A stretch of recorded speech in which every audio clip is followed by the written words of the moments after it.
বন্ধুরা, ঘুম থেকে উঠে শুরু হয়ে যায় আমার সকালবেলার কাজ বাজ। দেখতেই পাচ্ছ, এই বিছানার উপরে যে যত অত্যাচার শুরু করে দেয়। তো প্রথমেই আগে আমি বিছানাকে পুরো ঝেড়ে পুছে ক্লিন করে নেব।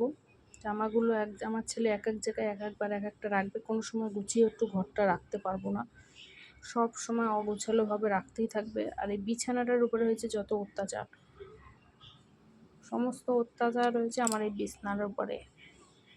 দেখতে পাচ্ছ আমি কিন্তু এদিকে গুছিয়ে চাই। গরমে, প্রচণ্ড গরমে, এই গরমে একেবারে শরীর নাজেহাল হয়ে গেছে, তবু তো কাজ করেই যেতে হবে। তো কাজ না করলে আবার সবার মন পাওয়া যাবে না, তো কাজ তো সংসারে করেই যেতে হবে। এরপরে আমি ঝাড় দেবো ঘরটা পুরো। তো ঝাড় দিতে গেলে ওই যে আর এক সমস্যা, হাজার চুল বেরায়। এত চুল যে কোথা থেকে বেরায় সেটা আমি জানি না। তো যখন ঝাড় দিতে যাই তখনই দেখি এত চুল এসে জুড়ে যায়। তো এত চুল কোথা দিয়ে আসে আমি জানি না। তো চলো চটপট করে ঘর দুয়ার ঝাড় দিয়ে, অনেক কাজ পড়ে রয়েছে, বিকালে কাজও করতে হবে।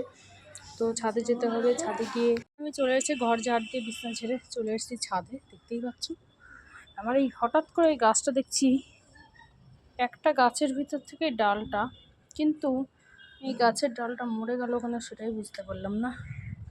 আর গাছগুলোর পরিস্থিতি দেখো, রোদে সারাদিন রোদের উপরে থাকে। এদেরকে এখন আমার জল দিতে হবে। বিকেল হলে আমার অনেক কাজ থাকে ঘরে, ছাদে ঘরে দুই জায়গাতেই। আর এই গাছের পাতাগুলো সব যাচ্ছে হলুদ হয়ে। হলুদ হয়ে কেন যাচ্ছে সেটাই বুঝছি না আমি। বুঝতেই পারছো, কুড়ি আছে গাছে অনেক, কিন্তু একটা কুড়িও থাকছে না, সব পড়ে যাচ্ছে। এই দেখো গাছের ভিতরে আবার সাদা সাদা পোকা ধরেছে, দেখতে পাচ্ছি। এই পোকাগুলো খুব বাজে, স্প্রে করতে হবে। এই দেখো এইভাবে প্রতিটা কুড়ি লাল হয়ে হলুদ হয়ে যাচ্ছে, হলুদ হয়ে এই যে নষ্ট হয়ে যাচ্ছে কুড়িগুলোকে। এই দেখো এদিকে বড় হতে পারেনি, এই যে এই একটা হয়ে গেছে। তো চলো গাছগুলো একটু জল দিয়ে নিই, তারপরে আবার মাজতে হবে ঠাকুরের বাসন। কালকে যেহেতু বুধবার আছে, আজকে ঠাকুরের বাসনগুলো মাজবো।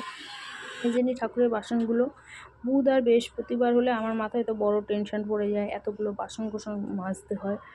দেখতে এখন লেবু দিয়ে বাসনগুলো মাজবো, যাতে তাড়াতাড়ি করে আমার বাসনটা মাজা হয়ে যায়। আর কাঁসার বাসনে প্রচণ্ড দাগ হয়, কেন দাগ হয় সেটা আমি জানি না, কিন্তু প্রচণ্ড দেখি কাঁসার বাসনে দাগ হয়ে যায়। তার জন্য আমি আগের দিনই বাসন কিছুটা মেজে রেখে দিই, কিছু বাসন মেজে রেখে দিই যাতে আমার কষ্ট কম হয়। আর সকালবেলার দিকে এদিকে তো বসাই যায় না, এত রোদের তেজ। আর আমার অবস্থা দেখতেই পাচ্ছ, একেবারে নাজেহাল হয়ে গেছে আমি গরমে। এই বাসন কোসন সমস্ত কিছু মেজে ঘষে গাছে জল টল দিয়ে তারপরে আমি আবার স্নান করব। এতগুলো বাসন, আরও কিছুটা বাসন আছে, তো আজকের এই কটাই বের করলাম। এই কটা মেজে রাখা মানে অনেকটা কাজ আমার আগিয়ে রাখা। তো চলো এখন বাসনগুলোকে আমি মেজে নিই। আর বাইরের ওয়েদারটা কিন্তু আজকে খুবই সুন্দর ছিল, আর বাইরে ছাদে প্রচণ্ড হাওয়াও ছিল। এর জন্য আমি বিকালবেলাটা করে এই বাসনটা মাজি, যে রোদও থাকে না, ওদিকে বাসন কোসনও মাজা হয়ে যায়, ছাদের সমস্ত আমার কাজও হয়ে যায়। একবার সন্ধ্যা দিয়ে আমি নিচে নেমে আসি। এবার চলো গাছে জলগুলো দিয়ে দিই।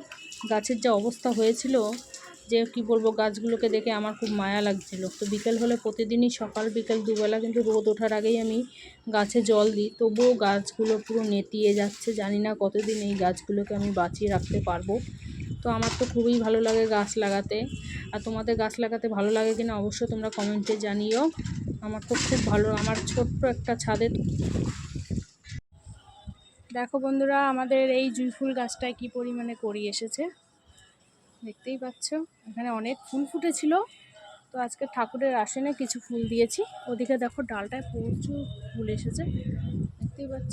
গাছটা অনেকটা বড় হয়ে গেছে। আর এইটা কি গাছ আমি ঠিক বলতে পারবো না। এই গাছটা দিয়ে কুড়ি এসেছে, এই দেখো। তো এখন সমস্ত গাছে জল দেওয়া কিন্তু আমি শুরু করে দিয়েছি। আর এদিকে ছোট্ট ছোট্ট গোলাপের কুড়ি এসেছে। তো এই গাছটা, এই আম গাছটাতে খালি দেখছি আমের বোল আসছে। আমার ভিডিওগুলো তোমাদের কেমন লাগে অবশ্যই কমেন্টে জানিও। ভালো লাগলে লাইক কমেন্ট শেয়ার করে দিও।